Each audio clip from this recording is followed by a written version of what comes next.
man. It's a Friday night delight draft day. Number one. It's the last weekend of April, week before Backlash. I almost call it WrestleMania Backlash. And we're breaking down SmackDown. What's going on, everybody? Today, Flobo Boyce here with the Wrestling Inc. Friday night SmackDown after show.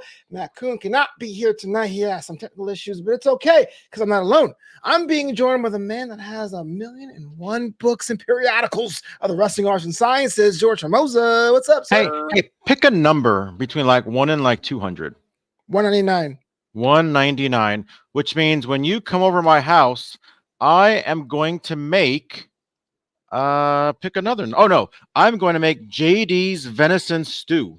You know what, George? I've known you for 5 years. You've never invited me over your house at all. I invited you one time. No, you didn't. Because I ordered the 2019 pay-per-view of All Out. So I invited all my AfterBuzz buddies. I wasn't there yet.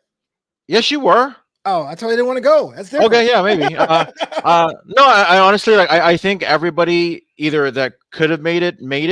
But if they couldn't make it, I think it's because either you're out of town or maybe I know you're a busy guy outside of the wrestling world. I am not busy at all. I kind of walk around. I tell my parents I'm doing every time I look, you're like commentating for some influencer league. Hey, you're like you're traveling to Australia for Elimination Chamber. Social media is not real, all right? It's all green screen. So you didn't go to Australia? I mean, I did, but it was all green screen. I was in my hotel room the entire time. That makes sense. I'm just putting it out there. So now you know where we're gonna eat when you come over. Hell yeah! We are broadcasting live on that YouTube, on that Twitch and X. Almost said the wrong word there. Drop some comments and we'll be reading them all throughout the show. We have a lot to get into. It's the draft. Formats are crazy, but we have to get into the news. What's going on? The Wrestling News Wire, George Hermoza. News, headlines, nothing's scandals, going on this week. I know. Skip it, yeah. So apparently there was first off, NFL draft was last night, so let's touch upon that.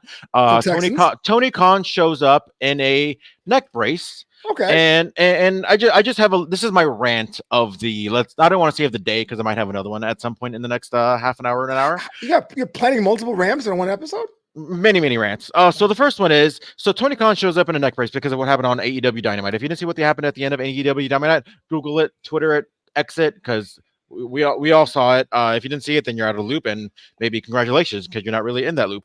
But with that said, he shows up with the neck brace on the NFL draft, and this is my rant of the day. If you really like AEW, you would have said, man, like he's committed to the business. He's committed to the bed. He's selling it. He's, paying tribute to Andy Kaufman. Cool. Bravo. If you're a hater to AEW, y'all said, man, like, dude, what a nerd. What a dork. Like he's in there. Like he's too committed, and it's just one of those things where if he didn't show up with a neck brace, then all those AEW haters that clowned on him for wearing the neck brace, then you guys would have clowned on him for not wearing the neck brace. And it just so like I don't necessarily like listen. Michael Cole said it best at WrestleMania 40. He said it, but you know what he said at the end of WrestleMania? I love professional wrestling. He didn't say I love WWE. I love AEW. I just love professional wrestling. I relate, bro.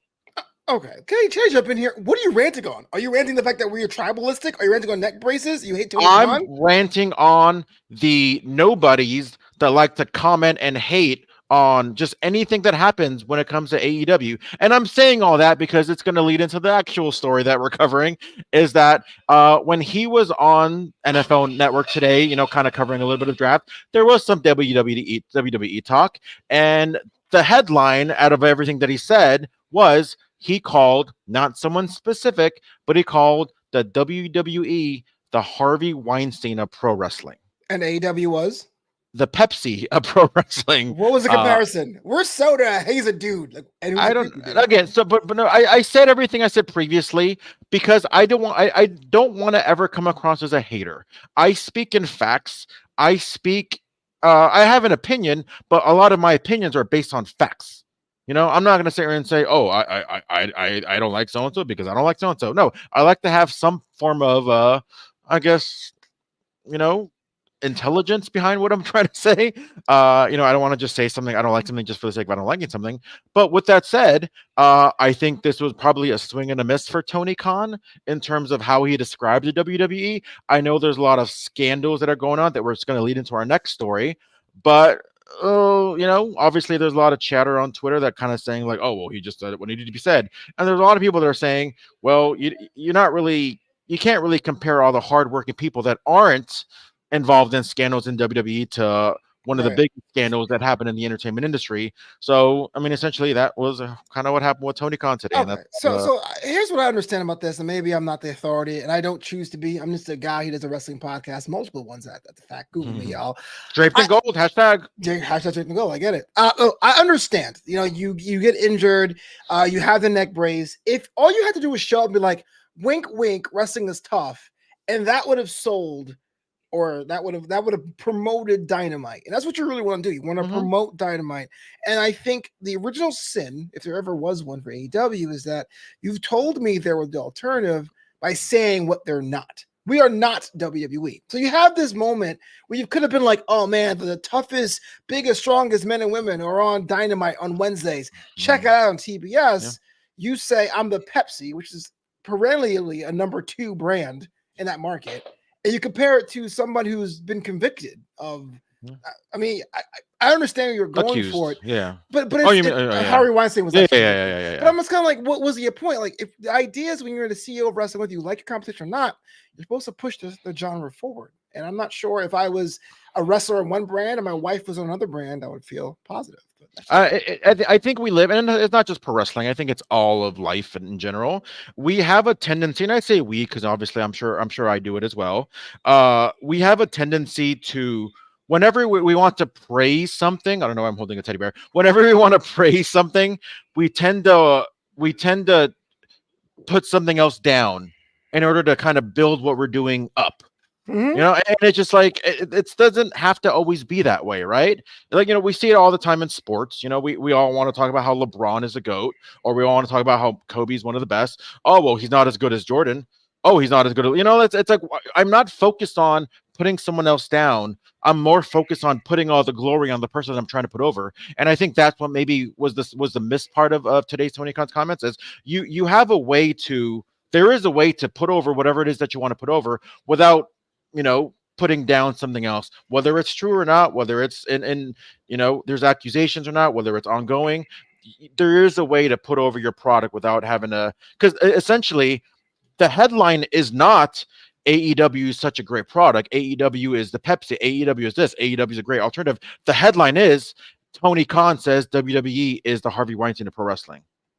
I mean, yeah, and also if you're sitting in the Pepsi headquarters, it's like, what the hell? But anyway, what's going on in the news there, George, man? Tell me. So the news that kind of broke a little bit right before SmackDown, and I'm a little invested in this one just because I don't know what it means. So I kind of want to, I mean, I have an idea, but I kind of want to know what the next step is going to be. It looks like it's going to be an interesting weekend. Vince McMahon, first off, I don't think this part is that much of a surprise. Vince McMahon pretty much put all his shares up for sale for TKO, which essentially leaves McMahon with absolutely no kind of affiliation for the first time ever with the WWE in any way, and obviously TKO.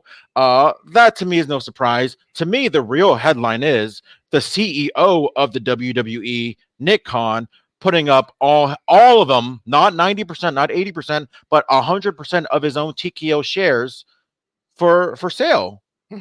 Like, again, I apologize for not being maybe too familiar with how the stock market works, but considering he's a CEO, I can imagine that's a really big deal. I mean, for the most part, usually it's obviously Vince was always kind of the majority shareholder of the WWE, but the fact that Nick Khan is a CEO and essentially selling off all his shares, there's a lot of rumors that right now going on maybe why he's doing that. I'm not going to get into that because I don't want to speculate either way. Because again, I don't know that whole situation. But I think that's a pretty big deal in terms of what's going to happen next. Right. Yeah, there's a lot of reasons why anyone would divest any kind of holdings when it comes to professional or any kind of like stock holding, any position. You do it because of pressure from the board or because of an Mhm. elective situation, or you think you're going to have a position that would be a conflict of interest on the line. We don't know what's happening when it comes, but it is interesting. It happened now, right before the big summer push, or after Mania and the big summer Yeah, push because for it can rest it of the can year. mean so many different things. It can mean that, hey man, he just wants to sell it off. He wants to be, obviously it's probably worth millions and millions and dozens of millions of dollars. Or it can mean that maybe there is something going on that we don't know about behind the scenes, or maybe that's kind of, you know, coinciding with what the Vince news is, or maybe again, it can be anything. Maybe I look at it like this too. If I'm going to think glass half full, Hell yeah. Tony Khan, I'm sure he's what, late 40s, early 50s. I'm guessing. I don't know exactly how old he is, but he grew up the majority of his life with goals and aspirations. And I'm almost 99, not almost, but I'm 99.999% sure that one of those goals and He's aspirations, 41. he's 41, really? Yeah. Oh, wow. Wow. Um, What the hell was that? Wow. what am I doing with my life? No, so and then one of those goals and aspiration. How old was he when he did Wheel of Fortune?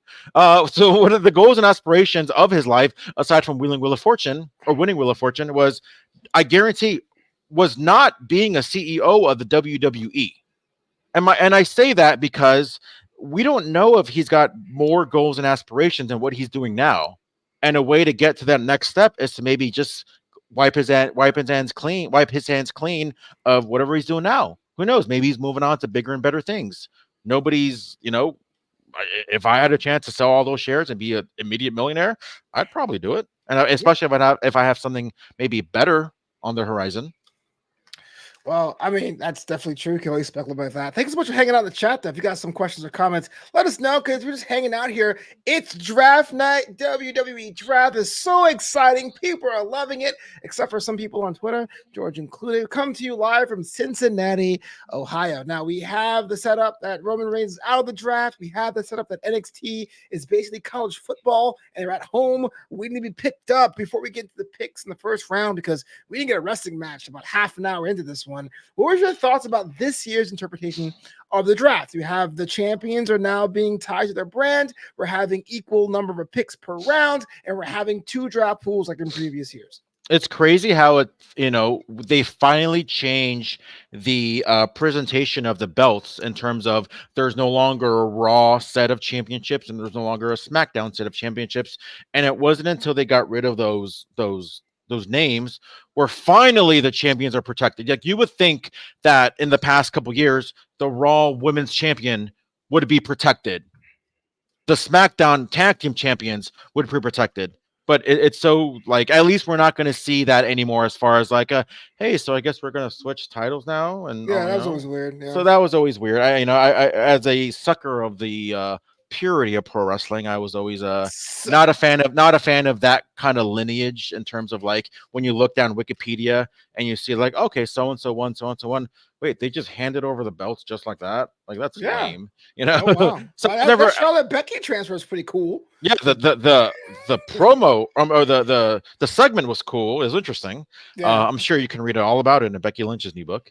But yeah, I mean, I have my, I don't know if I want to save my spiel, I guess my second rant for the beginning or the end of the show. Oh, whatever the spark ignites, man. Wherever the fire burns. Oh, okay. So our show actually starts off with the AJ Styles, Cody Rhodes contract signing. It was actually pretty civil. Of course, we have that age-old trope of someone who's facing Cody mentioning Dusty Rhodes. I guess it's going to be a thing every single time, but it didn't blow up. There weren't any power slams through tables. It seemed like they were both 2 guys who understood what was at stake, and we're going to have ourselves a match that's going to be an instant classic. Or will we? George, quick question. Are you jazzed about AJ Styles being the first number 1 contender for Cody's championship? I think it's going to be a fun match. Interesting that they didn't kind of touch upon a lot of the past stables that they each were part of, especially when they kind of do make a lot of little references like that in the past, with Cody and everything. But yeah, just straight up, AJ Styles is great. Cody Rhodes is great. I think this is a great first number 1 contender for Cody Rhodes. It's going to be a great title defense in 8 days at Backlash France. Is the full name Backlash France or just Backlash? I think it's Backlash, but it's just they're calling it like it's subtitled. Like Clash of Castle Glasgow is kind of Clash of the Castle, but it just happens to be a Glasgow. Yeah, Nick but- Khan is 46. Tony Khan is 41. I wasn't sure Mm. which Khan George was referring to. But yeah, I thought it was pretty solid. I'm on board, even though I would like to have LA Knight up in that situation. I understand why the first challenger needed to be somebody with edge, a little bit of a heel. All right, so round one draft is on. We had Cody Rhodes and Triple H giving us our draft picks. Because on Wrestling Inc., they are instructed us to go in order. We're doing this as it's happening. So in round one, SmackDown picks Bianca Belair and Carmelo Hayes, while Raw picks up main event Jey Uso and Seth Rollins. Talk to me about this one. NXT getting a pick in the first round? Wow. I was definitely surprised. I was not surprised at him getting picked. If anybody watched our show on Tuesday when we covered NXT, I think Who watches that? Carmelo. It's a good show. Yeah, a couple people. Carmelo Hayes was no shock in terms of getting drafted. First round, though? I didn't expect. I mean, he got drafted before Seth Rollins. I mean, yeah, to be fair, the draft order was like wonky. Like LA Knight got drafted after Nia Jax. It was like I'm all for, bro. like I'm all for like Bianca Belair going first. I think that is phenomenal. I think that is awesome. I think she's a game changer. She's pretty much delivered in every single thing that she's done in the last 3-4 years. So that to me, not shocking, but I'm like kudos to that.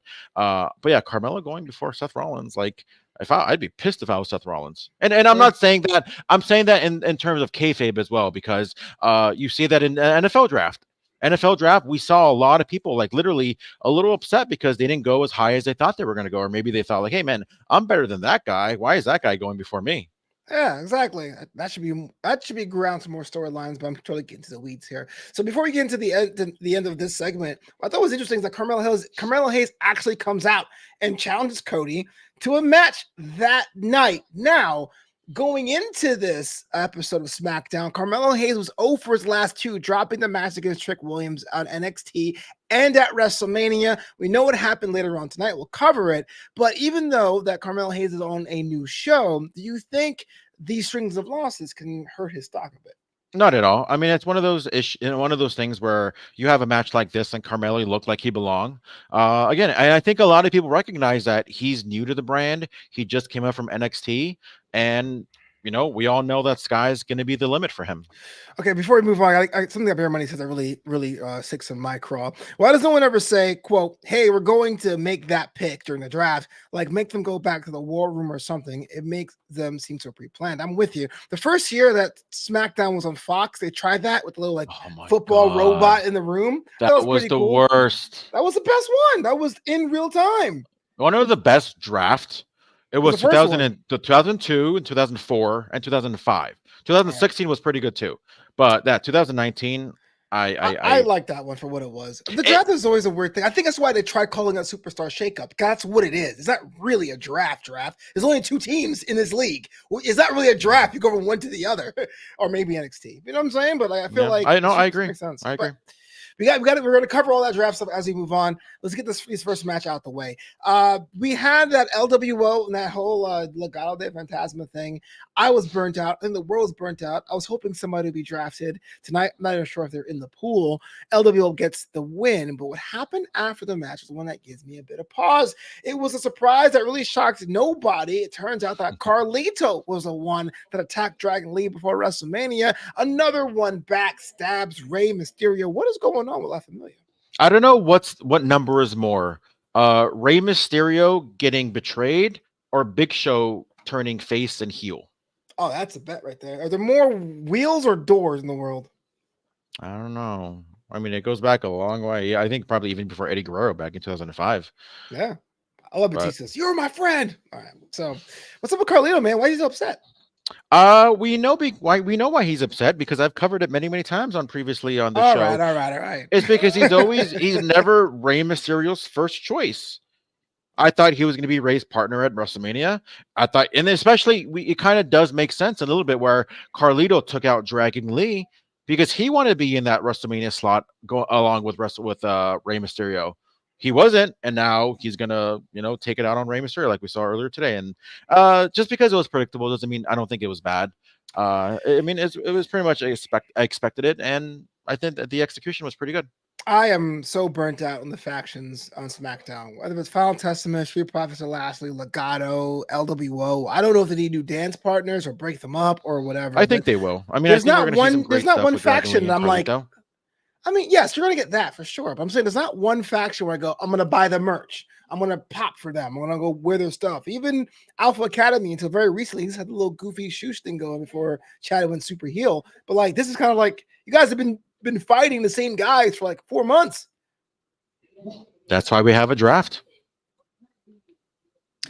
Moving on. I can't even call it a match because as I was writing up my notes, it was already over. Cedric Alexander in that, unfortunately, Cameron Grimes spot. I forgot that. He got let go this week. Against Braun Breaker in a match that lasted exactly 11 seconds. Braun Breaker is showing the world he's a man, but two things are against him. One, you got to tell me a story. And two, that theme song is weird, man.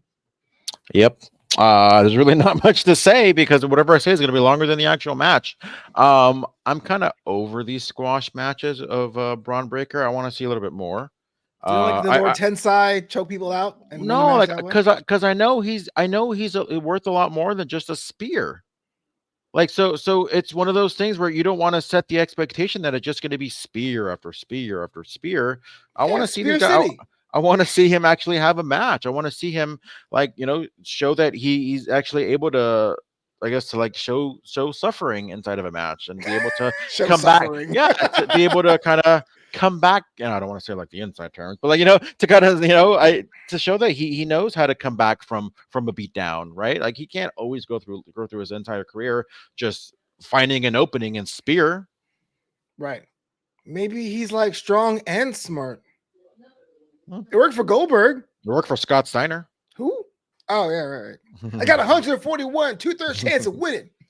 Oh, man, good times. I think that to me, it's in wrestling lore. Like that, big man slapping meat. They're very things that you can say that only true wrestling fans get, and that's one of them. But yeah, so how do you feel about Roman Reigns being outside the draft? It makes sense. Obviously, he was clearly the easy number one pick. I remember when I saw the I missed that first segment with Paul and Kayla.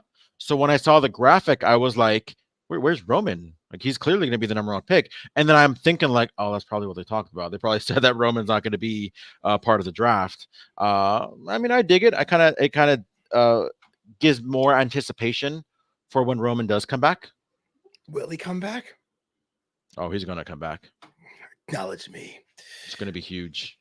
We get a little bit of that Tiffy time of the match flow and Tiffy epiphany, and that she will pay off for the match against Naomi later that night. Let's talk about round 2 of the drafts. WWE legend Michelle McCool and WWE Hall of Famer Tori Wilson comes out for the second round. SmackDown gets Randy Orton and Nia Jax, while Raw gets Braun Breaker and Liv Morgan. Now, these individuals are talented. These individuals are great, but all 4 of them felt like 4th or 5th round picks. What say you? Yeah, I agree. I mean, I kudos to Liv. I think she's a star in the making. I think she's due for a world championship world championship reign. Actually, I think she's gonna be next in line. A lot of people that were complaining about Becky Lynch winning on Monday, I think just stay tuned because I think we're gonna see a lot of. Cool Were you complaining on Monday that Becky Lynch won? Absolutely not. Okay. Absolutely. Were you? I didn't care the way. You want to know? I really did. Yeah. And it's not against Becky. I just felt like Rhea was so dominant that and I understand now because champions were protected, so you had to have a champion before the draft. But a battle royal, it's like such an old gimmick to have a new champion through battle royal. Like, 4th time we've ever seen it in WWE. Like, come on, man! Oh, I went over the top rope, so I'm the best. That just seems so weird. I want to beat somebody up and pin them. I'd rather Adam Pearce pick 4 people and have them have a match in the battle royal, right? What if it would have been like a battle royal in the last 2 or last 3, or in like a triple threat match or something? I think it's like a TNA gimmick, isn't it? AEW? WWF did that in 1993. It was like a battle royal for the Intercontinental Championship, and it was Razor and Martel the last 2, and they ended up going that's fine the next with week. me. I feel all championships need to be done by pinfall submission or give me the title. The fact that you can give me the rather hand it to me as opposed to just going over the top rope. No, but I mean, like, if a championship is presented and it goes, you get it. I mean, I get that, but like the whole over top rope, it's like, oh, I have better balance than you. I'm the world champion, but nothing against Becky. But you were saying, you want to know my beef with this segment? You have many beefs, George. I mean, just with this segment and many others as well. Tell me. When I saw Michelle McCool was going to be on SmackDown and give one of the picks, I was very disappointed. I did not hear her theme song. Shout out to Tori Wilson. She's got a great theme song. Shout out to Lillian Garcia who sings the theme song. But the "You're Not Enough for Me," that's one of the all-time greats. That's up there. That's up there with "You Look So Good to Me" by Billy and Chuck. No, it's a cult. You're not enough for me by. Come on, man. It's a cult. Cool. It is a song that we remember fondly. But you're telling me the greatest? Absolutely not. One of the all-time best, like definite top 15. That's not all-time best. Top 15. No one says that. You're the top 15 talent. No, best is top 3, top 5, maybe. No. 10. That's best right now. But when we're talking of all time, you got to open it up to like 15-ish. Look, I like Michelle McCool's theme. It's definitely her, but it's flawless. I love it. It took me a long time to think about what her theme was. If you like put on a quiz show, like it wasn't like Trish Stratus or Lita's. It wasn't Becky Lynch's. It wasn't Sasha Banks. It's a lot further down that list. I'm gonna do something on my channel, like ranking the top theme songs of all time, and you're gonna see Michelle McCool or Late Cool is gonna be like definite top, maybe like top 12. If I say like top 12, does that mean it's like I rank it number 12? Yes. Yeah, what it means. Yeah. Look, if you're saying all time between both genders, absolutely not. If you're saying all time against women, I still say no, but that might be closer. We got SmackDown to cover, but on a different time, we're gonna sit there and we're gonna rank the top 10 theme songs for like females. Anyway, thoughts about this? The ones that actually changed brands. Braun Breaker going to Raw, Nia Jax going to SmackDown. Who got the better deal? I think Nia Jax going to SmackDown is absolutely the better deal. Nia Jax has been on such a tear since coming back to SmackDown, and I love every single part of it. I get a little upset when people think of like Nia Jax as being stiff, or maybe like, oh, she laid it in there right now. But like when Aja Kong did it in All Japan, like nobody batted an eye. It's like people are just trying to hate just to hate, but Nia Jax, people don't realize just how good Nia Jax is. And I like Nia Jax. She's a future she's going to be. I'd be shocked if she's not the one to dethrone Bayley. I like Nia Jax as much as it would pain me because you know how much a Bayley fan I am. I would understand if Nia Jax became champion, but round 2, same with Randy Orton. Round 2, Liv Morgan. Round 2. This round 2 felt so round 5 to me. Is that weird? With Randy Orton, I don't know. I'm trying to defend it here. So you're saying he should have went round 1? No, I'm saying is that there was actually a draft board, and I'm not sure who was eligible, who wasn't. Mm-hmm. And someone says, and my 4th pick overall for my brand is Nia Jax. No offense to her, but I feel like there was people in line that I would say I'll pick them over. Why not? Because again, if you're looking at wrestling as a sports presentation, Nia Jax has an awful win-loss record after Elimination Chamber. Why should we be round 2? Yeah. All right. Well, moving on.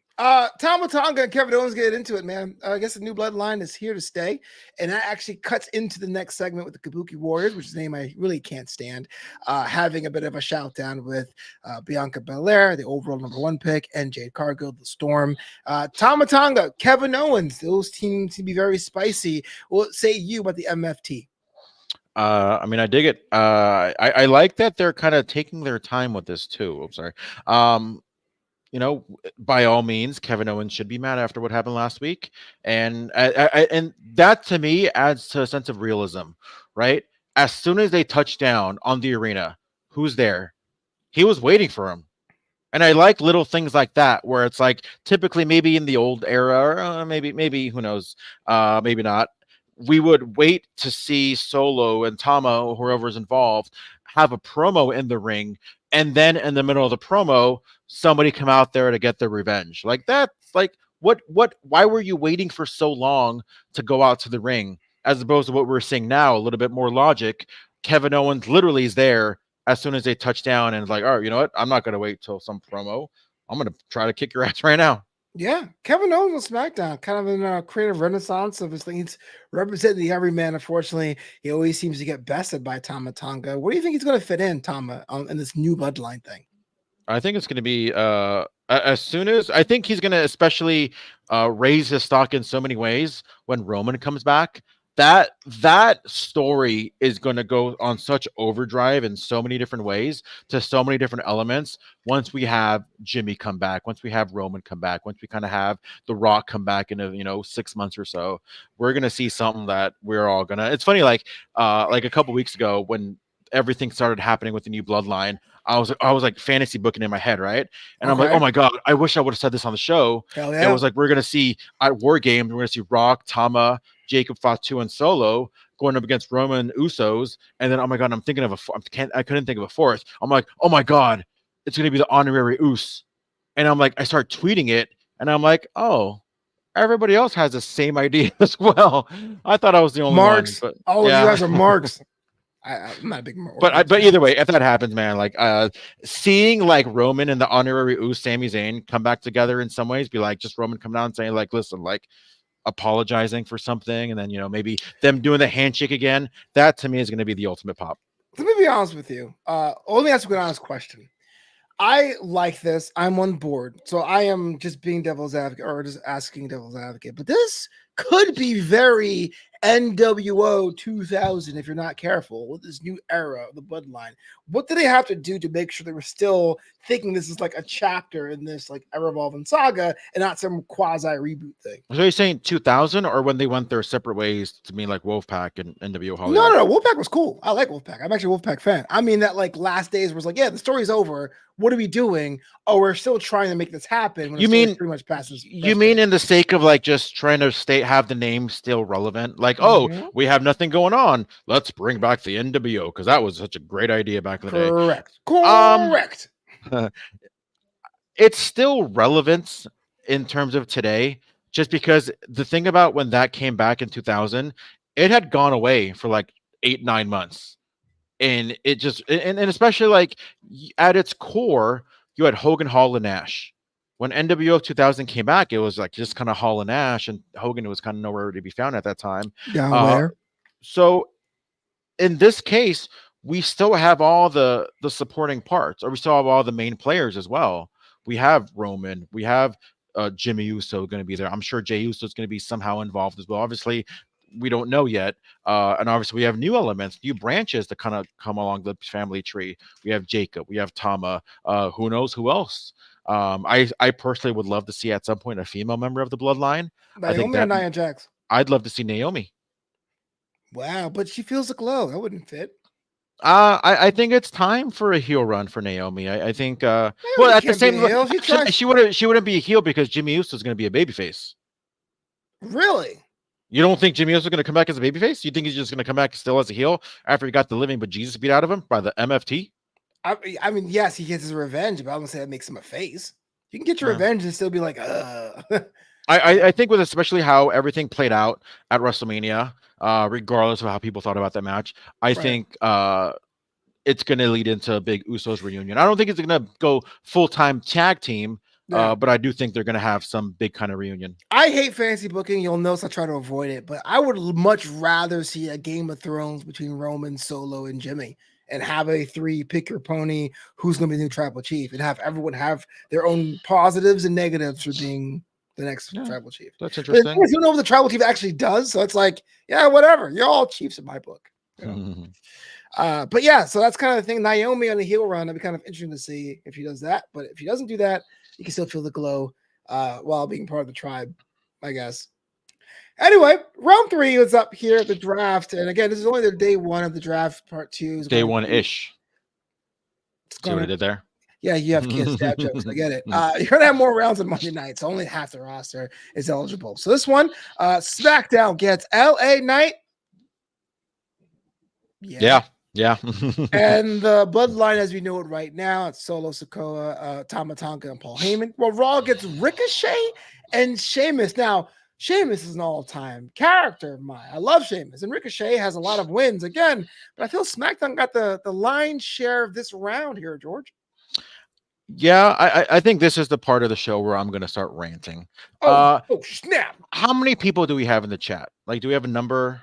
We We have a do. good amount, right? Yeah, I mean, I don't know if I should tell people numbers. Answer, But yeah. yeah, Can anybody in the chat, whether it's live chat or maybe down in the comments below, can you guys actually legit tell me if you actually are looking forward to the yearly draft as a show, not as a concept, but as a show, as a presentation?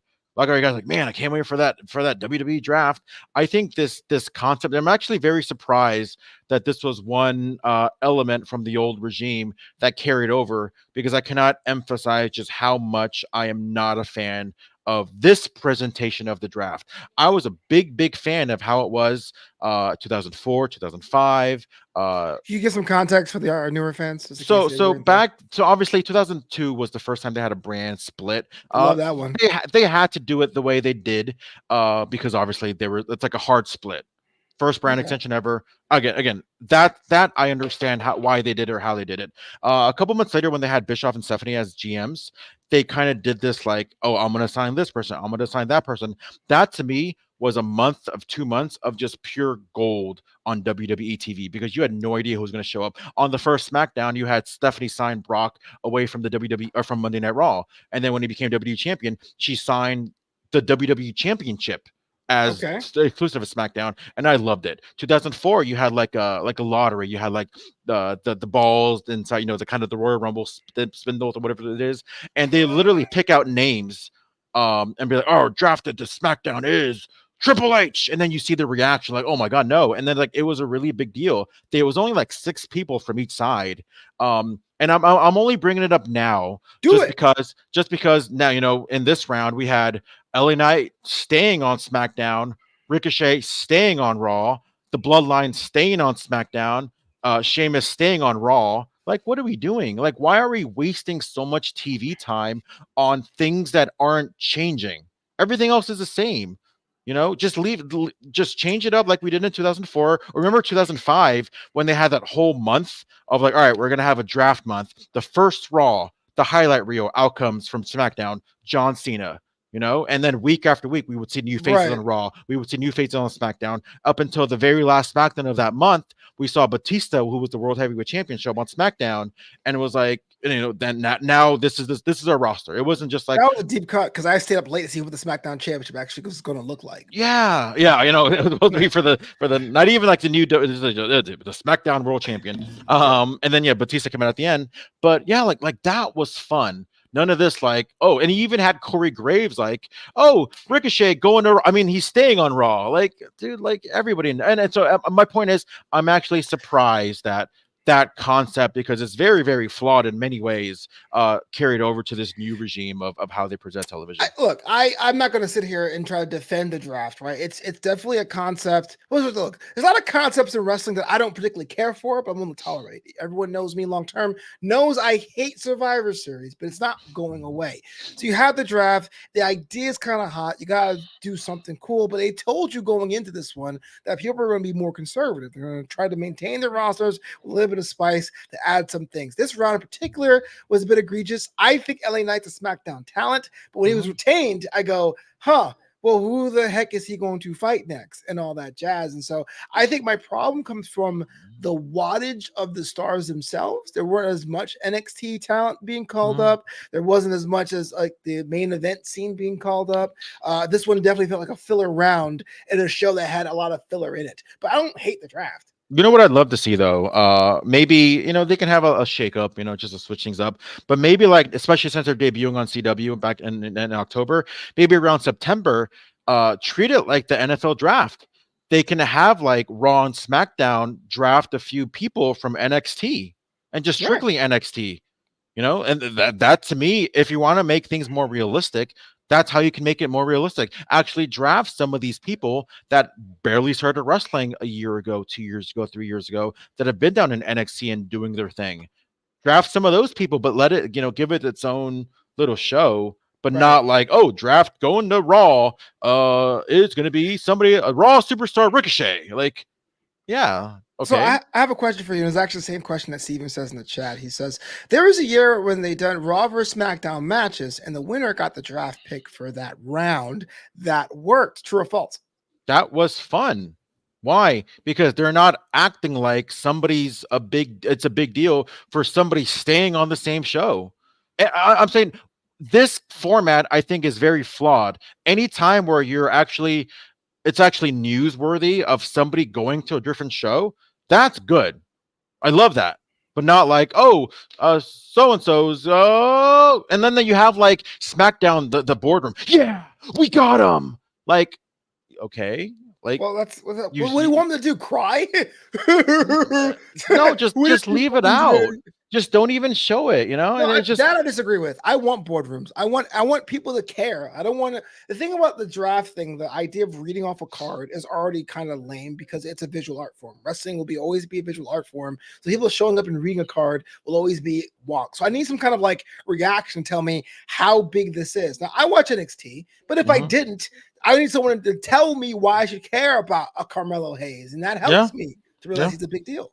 And also too, like they made such a big deal, and I know they're going to do this on Raw as well. They made such a big deal about Nick Aldis signing Carmelo Hayes, not Carmelo, Braun Breaker, about Nick Aldis signing Jade Cargill. So that completely goes out the window for the draft. That was like a month later. Yeah, the draft tells you that sign your talent now, but you can risk losing them if you don't pick them. Hey, look, I actually agree with you, George. I got to do something with the content, but I guess what I'm saying is I'm always neutral on this one because if it's something I don't like in wrestling, I kind of just wait for the next boss. You know what I mean? I don't like Survivor Series. I think Money in the Bank needs a refresh or a new gimmick inside the match itself. The fight pit needs to have more appearances a year. NXT Underground may be overused. That's all these things. But the draft, one time a year it gets used. Yeah, exactly. But the draft, at least to me, when it's on 2 days, is something that's fun. But I think what makes it fun for everyone else, with your friends or your podcasters, is that you have 2 or 3 or 4 podcast hosts drafting. You only have Raw and SmackDown. It's like, well, how much can you shake it up if only 2 teams are involved? That isn't. I don't know. I do have a quick question though, and we'll move on. Hell yeah. Steven Robertson, who's JR and who's the king? All right, so we got to move on to our number 1 contendership for the women's WWE Women's Championship. Bayley's on commentary here, still doing the heelish thing, but still being nice at the same time. It's Naomi against Tiffany Stratton. But guess what? The match ends in no contest because SmackDown's latest draftee, Nia Jax, gets involved and lays out Bayley. And even though Tiffy timed it, one of her patented moonsaults, the damage had already been done. Bayley's laying out. She has a triple threat match next week in Backlash, but Nia Jax is winging the wings. George, walk me through this one. See, this was everything right about a women's division. You have just people in general just wanting to be at the tiffy top. Nia Jax coming in and Nia Jax coming in and already showing that, hey man, I'm not gonna wait till next week on SmackDown. I'm on SmackDown now. I'm a SmackDown superstar for the first time ever, by the way. I'm going to make my presence felt immediately. So that to me is everything right about how somebody should be involved in wanting to be the champion. Okay, I like it. Do you think Nia Jax gets involved in Backlash next week? 1000%. Actually, you know what? I don't think so. I don't think so. It's a triple threat match. She's not really she's not really loyal to anyone specific. So I don't see her trying to have somebody win the championship. I'm gonna make Tiffy win. No, I don't think there's any reason for that. I think she's gonna be, waiting, and she's gonna want to get the winner of whoever wins that triple threat match, which is gonna be Bayley.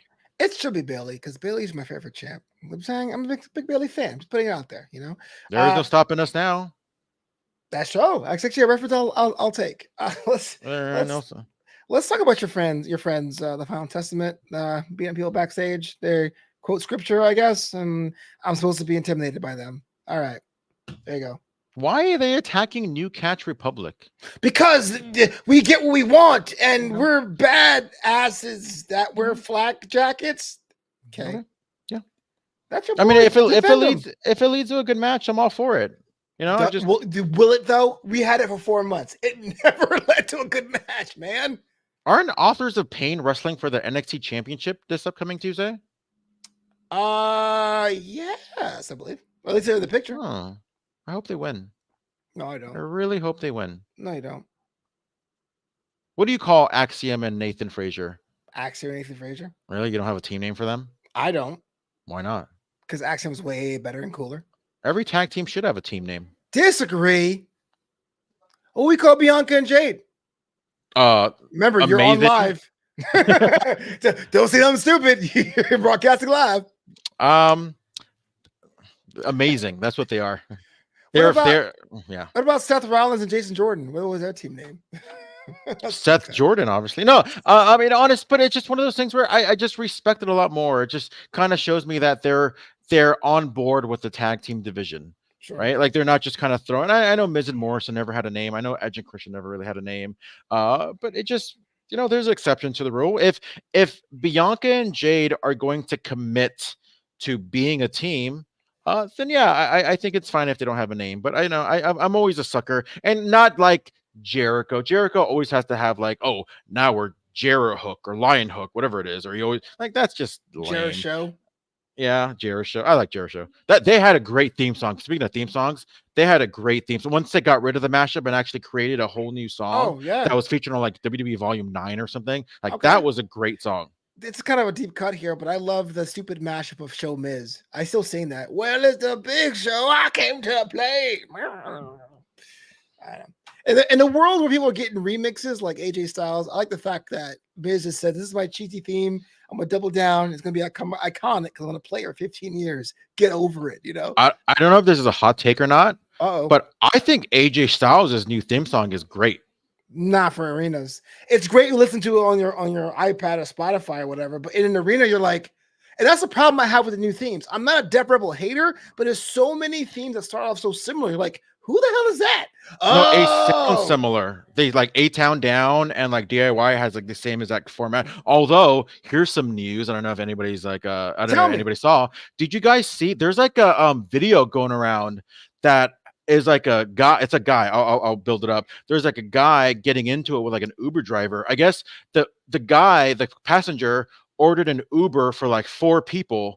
But the car only fit like, no. He ordered for 4 people, but he had 5 people total in his party. And the Uber driver was like, no, I can't have you in my car. And the guy was like accusing the driver of like being like anti-Semitic and kind of taking it there. Apparently the passenger is one of Def Rebel. Oh yeah, they're good people. Like I'm not knocking them, and they're way better at doing this than I am. But like, and I understand we have revisionist history because I know when Jim Johnston towards his last days, they were saying all of his songs were sounding similar too, and similar riffs. But I think you're seeing. And I'm not a hater because there's some things I love, but you're seeing it at the Rumble. Go back to watch the Rumble this year and last year. We're going like, wait, who was that? And then they go, oh my gosh, it's whatever. No, I agree. Crazy. Whereas 10 years ago, it was like, oh damn, that's Tito Sabatelli. Oh wow, that's Chris Hero. Oh wow, that song was a banger. Sabatelli and Riddick Moss. Yeah, that's what I'm saying. That song was a banger. I think that was CFO though. That was CFOs. That was those NXT years of CFOs. But even so, like I remember for the WWE Anthology album, they have like Hardcore Holly's theme song on there, and it starts off with like, "How do you like me now?" So that whole like catchphrase starting off the song. That's been around for like 30 years. So I don't know why everybody's trying to make it a big deal. That doesn't count because that song is the music library music. That is called Slow Death from the Music Bakery. I used it in a school project when I was a kid. Same with the Hardy Boys. Same with Hardy Boys, yeah. TNA. Those songs are all music library ones. But I know what you're saying. Like, stand back. There's a hurricane coming through. Yeah, that's always been a thing. I don't know why everybody's singing that. It's just like new to Def Rebel. But that was the story where it was like the guy that was like complaining about the driver being like this and that. I guess that was because I guess Def Rebel was 3 guys. Yeah, and I think that was one of the guys. So I don't know if that's going to blow up at any point in the next couple days. Well, that said, I like Grayson Waller's stuff. He's pretty cool. It's uniquely him. When Grayson Waller's music hits, it's annoying, but it fits him, and it's like great. It's like great. I know exactly who this is. I liked it. What I want. Yeah, and him doing a little like kangaroo moves or whatever. Like that's perfect. Just give me that. It doesn't have to be glass break or if you smell. Just let me know when it hits. I know it's you. Like even Cody Rhodes, we know it's him when it starts. That's downstate. Okay, so round 4, which was the last round this evening, SmackDown Raw. We have SmackDown is getting Andrade and AJ Styles, which 2015 me will probably go nuts if those were drafted to a brand. And Raw gets Alpha Academy and Kiana James. Now, I like Kiana. She's actually one of my favorite wrestlers in NXT, regardless of gender. But I think she was surprised. I think people in NXT were surprised. And definitely Twitter was surprised. George, walk me through this. Kiana James going over to Monday nights. It's funny. Anytime somebody from NXT gets drafted, I'm always instinctively like, wait, how long have they been there for? Oh, yeah, she has been there for a couple years already. And not to say that everybody that's been there for a couple years like should go up automatically, but you kind of think of just her trajectory in NXT. And like, I'm not saying she's not going anywhere. That's a good thing about NXT. There's always something to do for a lot of these talents, and there's always something for her to do. She plays a great heel.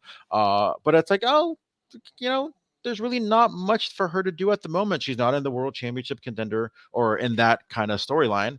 Yeah, let's see what she can do. She's got a gimmick. Izzy Team, her tag team partner. What about Bailey when everyone else went up? Fair enough. What about Carmella when Enzo and Big Cass went up?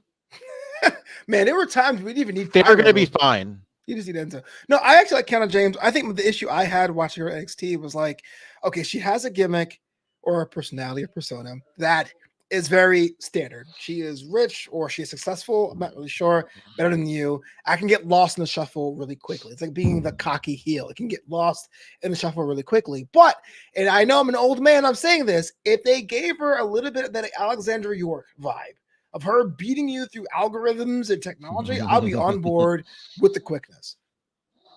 I'm all about the York Foundation. Anything with the name Foundation, I think is always going to be good. Absolutely, even though the Hearts are a bunch of hacks. But on the other side of things, you're talking about the retaining of talent.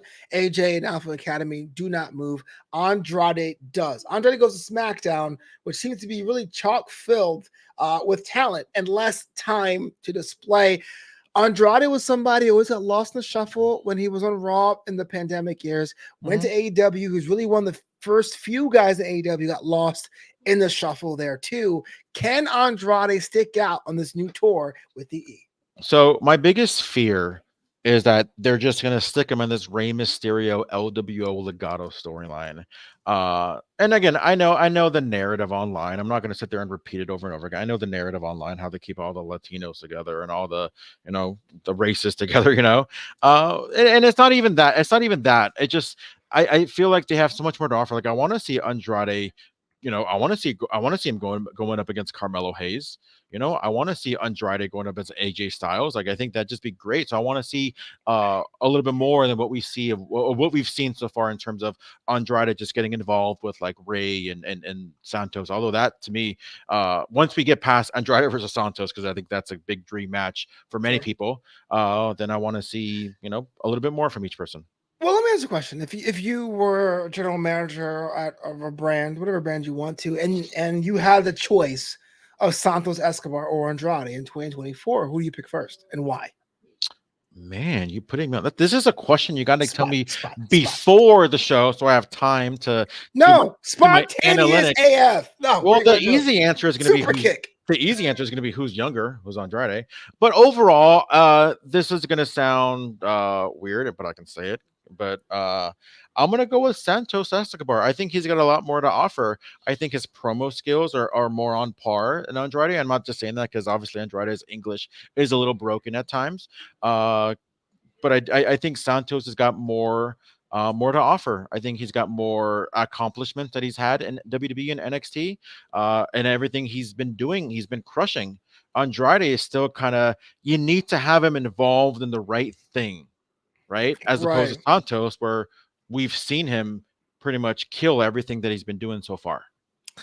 I ask you this question because even though they're very different as far as their movesets, on a surface presentation level, we take the show on the road, they can be seen as very similar. And I think WWE may be running into problems with archetypes, not necessarily the same, but people who could be the powerhouses, the blonde bodybuilders, the African-American shredded gymnast kind of characters.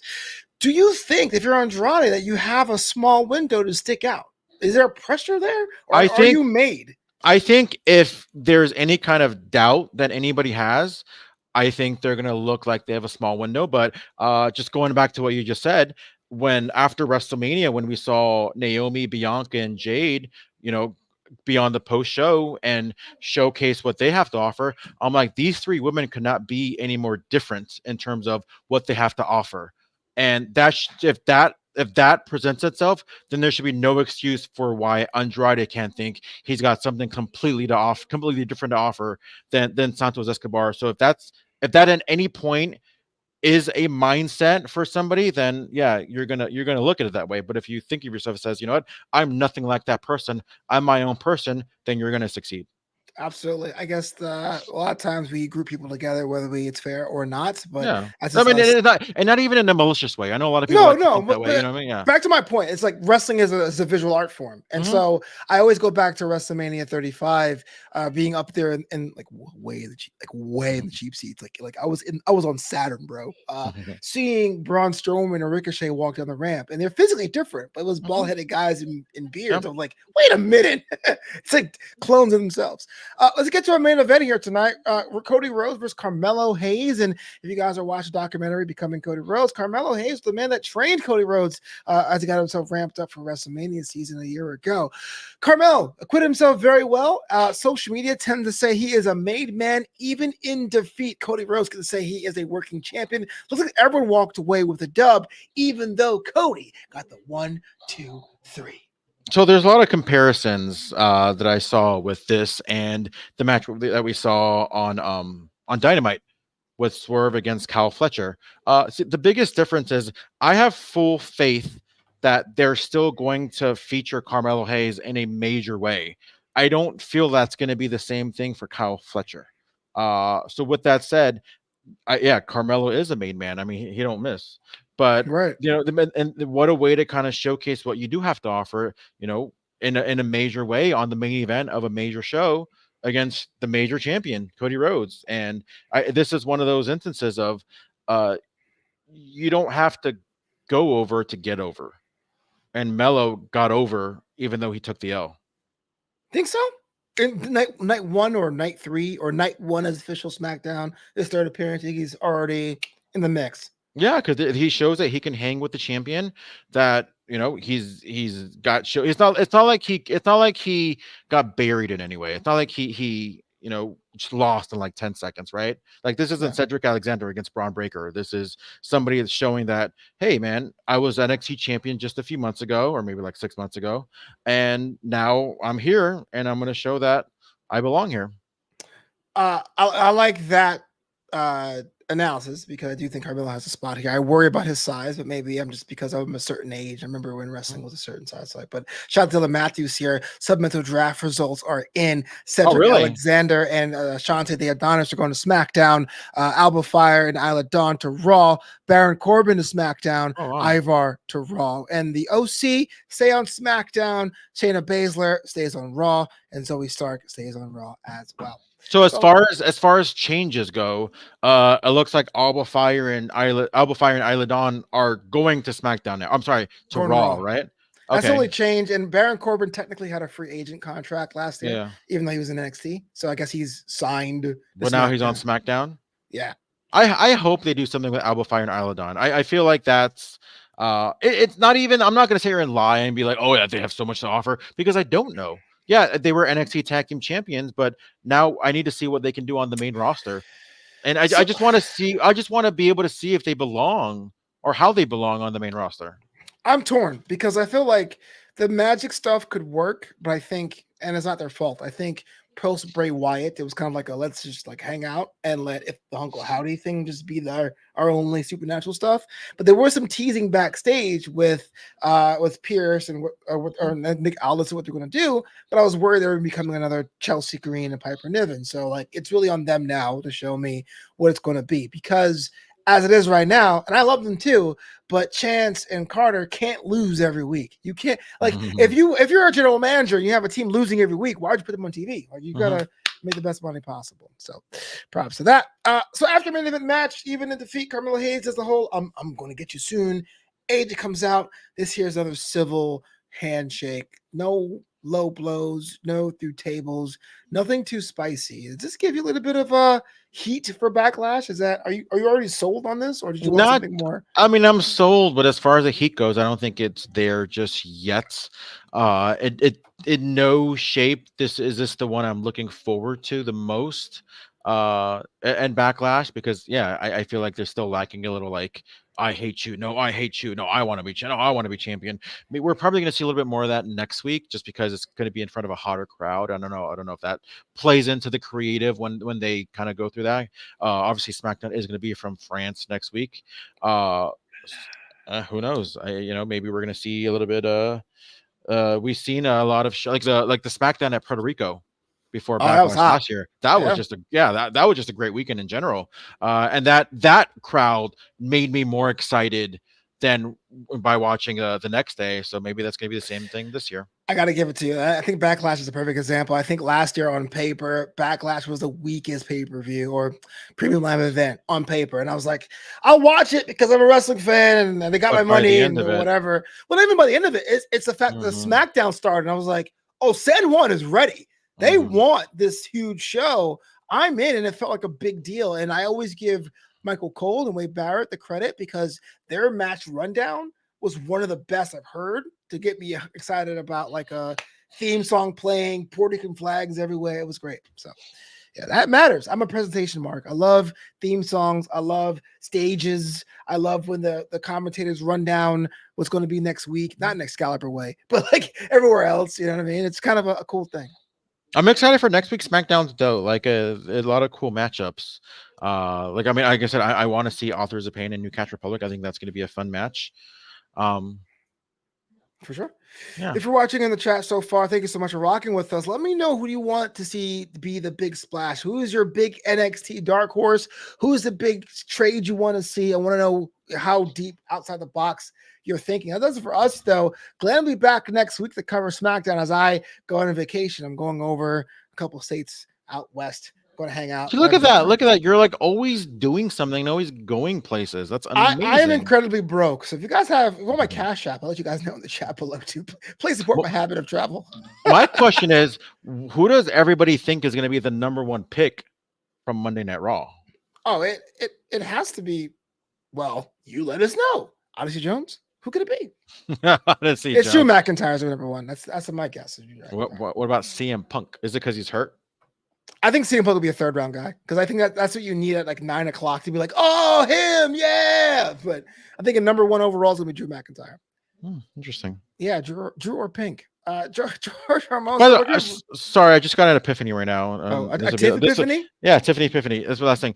And it's not even like relevant because I mean, can you imagine all the missed opportunities that were not made like 25 years ago by having NWO theme? Because I'm looking at your hat and I'm looking at my jacket, by having NWO themed like of different city colors or sports colors. Yeah, like imagine an NWO theme like Mets colors, or going to like now they would. Yeah, Staples Center and seeing like Laker NWO or Dodgers NWO. Like, oh my god, like that's an easy like $10 million in merchandise right there. WWE 30 years ago not make their merch a Fanatics experience to have that shared license, but now they do. So you can buy yourself a Mets championship if you have $500. $550. I'm good. George, where can people find you? I don't want the Mets that much, man. I'm sorry. I just want a New Jersey, the New City Connects, like $150, bro. I'm broke. I've never been in New Jersey, but I do want to go one day. No, you don't want to go to New Jersey. I do want to go to New York one day. You should. One day. One of these days I'll go to. Is Shea Stadium still around? No, it's been around since 2009. What's it called now? Oh, Citi Field. Yeah. Citi Field. Lame. You can follow me at George Hermoza, GHERMOZA on Twitter and Instagram. You can follow my wrestling YouTube channel, TW Chatter, the Wrestling Chatter, on YouTube, Twitter, Instagram, MySpace. I can't get in MySpace anymore. I tried. I know. I just want to rearrange my top 8. I went through some stuff 10 years ago, so I gotta rearrange my top 8. I just had Tom in my spot, but it's all good. As far as me, you can follow me on that X at Flobo Boyce, Wrestling Inc. I'm usually the SmackDown guy. I'm only here next week though, but you can check me out on NXT. I do a show called Draped in Gold where we break down the best things about NXT. It's like the first take versus the NXT commentary. But until then, enjoy draft weekend. Let me know what your mock draft boards are, who's going to go number 1 on Monday night.